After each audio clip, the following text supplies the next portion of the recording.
Assalamualaikum warahmatullahi wabarakatuh. Om Swastiastu, Namo Buddhaya, salam kebajikan sahabat-sahabat dimanapun juga berada. Akhirnya kembali Pak Prabowo menanggapi apa yang terjadi hari ini sahabat ya, dimana banyak tokoh kita itu kerjanya hanya nyinyir, dan itu benar-benar ternyata mengganggu situasi Pak Prabowo. Hal ini dia ungkapkan sendiri dalam pidatonya. Dan ada satu pernyataan yang sangat menarik. Ini yang sangat menohok saya kira Roy Suryo CS dan para pembenci Pak Jokowi. Pak Prabowo kembali memberikan pengakuan bahwa beliau sangat berterima kasih kepada Pak Jokowi karena diberi kesempatan membantu beliau ketika dia diangkat menjadi Menteri Pertahanan. Dan bagi Pak Prabowo itu adalah magang katanya. Jadi dia magang selama 5 tahun di bawah kepemimpinan Pak Prabowo. Kira-kira bagaimana perasaan Roy Suryo itu dengan para pembenci ya ketika mendengar Pak Prabowo mengatakan hal demikian.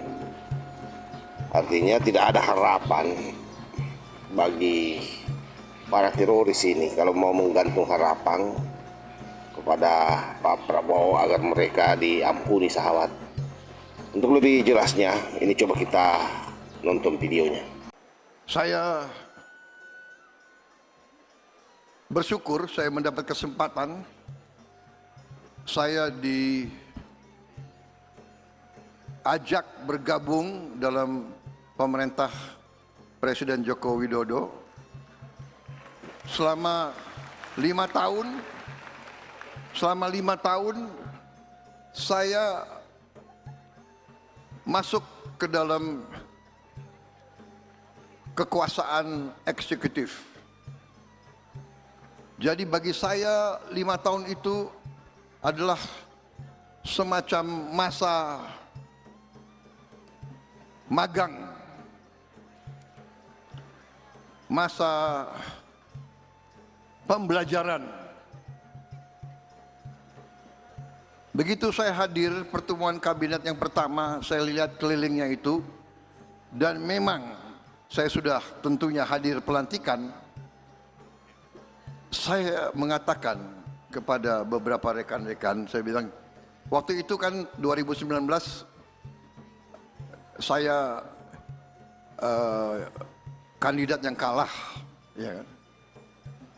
Tapi saya waktu masuk ruang kabinet, saya melihat dan saya katakan, seandainya saya menang, sebagian besar kabinet itu pasti saya ajak membantu saya.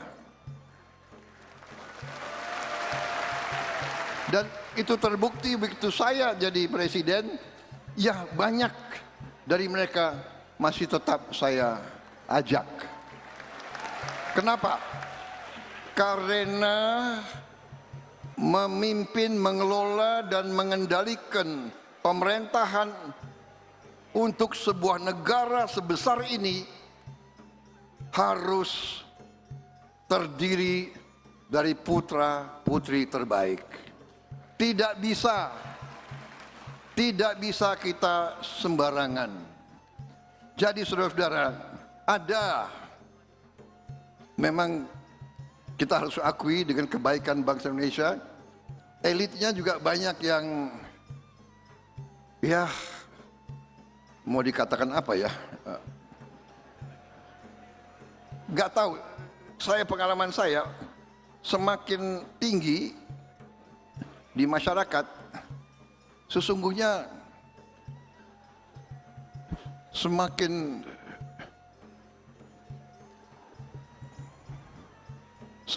apa ya, semakin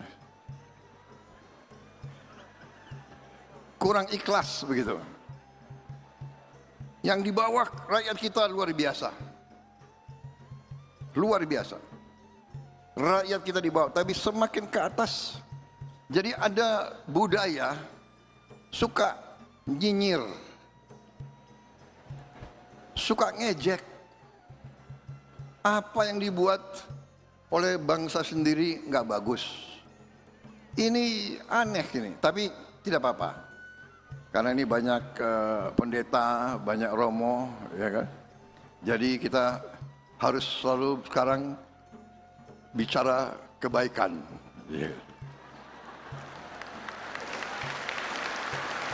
Saudara-saudara, keluarga saya sebagian itu Nasrani. Tapi kadang-kadang kalau ajaran Nasrani yang paling pokok ya, Monsinyur kalau tidak salah ya, pendeta, yang paling pokok adalah kalau pipi kiri kita ditempeleng, kita harus kasih pipi kanan. Betul, betul.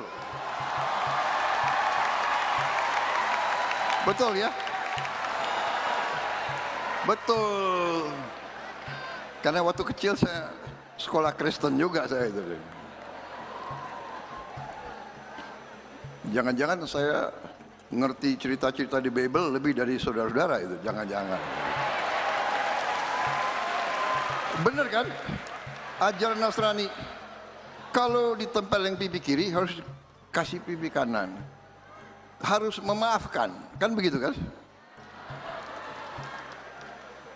Forgive those that trespass against us. Benar nggak?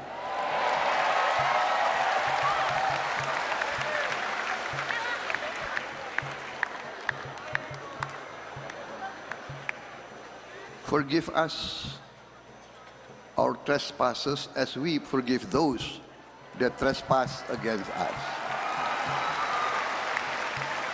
Jadi saya sebenarnya ya bagi saya itu selalu ingin cari kebaikan daripada ketidakbaikan. Saya ingin cari persatuan daripada perpecahan.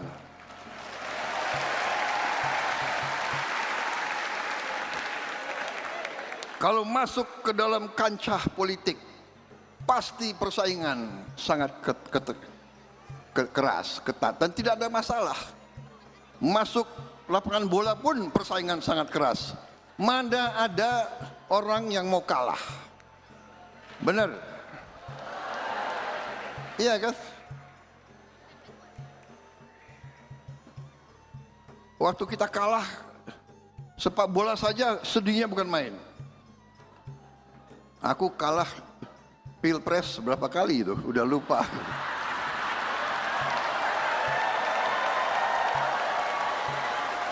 Tapi tidak ada masalah. Tidak boleh kita sakit hati.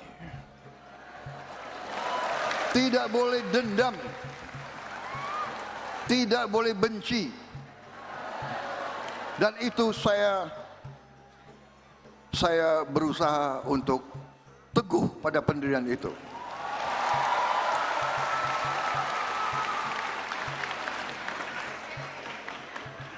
Saya kira pesan Pak Prabowo sangat tegas sahabat ya. Pertama soal orang-orang yang nyinyir.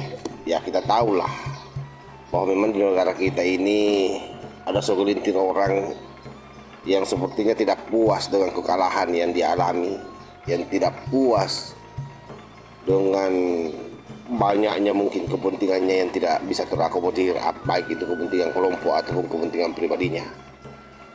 Dan hal itu ditanggapi langsung oleh Pak Prabowo dalam pidato tadi itu sahabat. Saya kira ini luar biasa dan memberikan sedikit tekanan ya kepada mereka yang selama ini selalu teriak-teriak, terutama yang berupaya bagaimana supaya memecah belah antara Pak Prabowo dengan Pak Jokowi.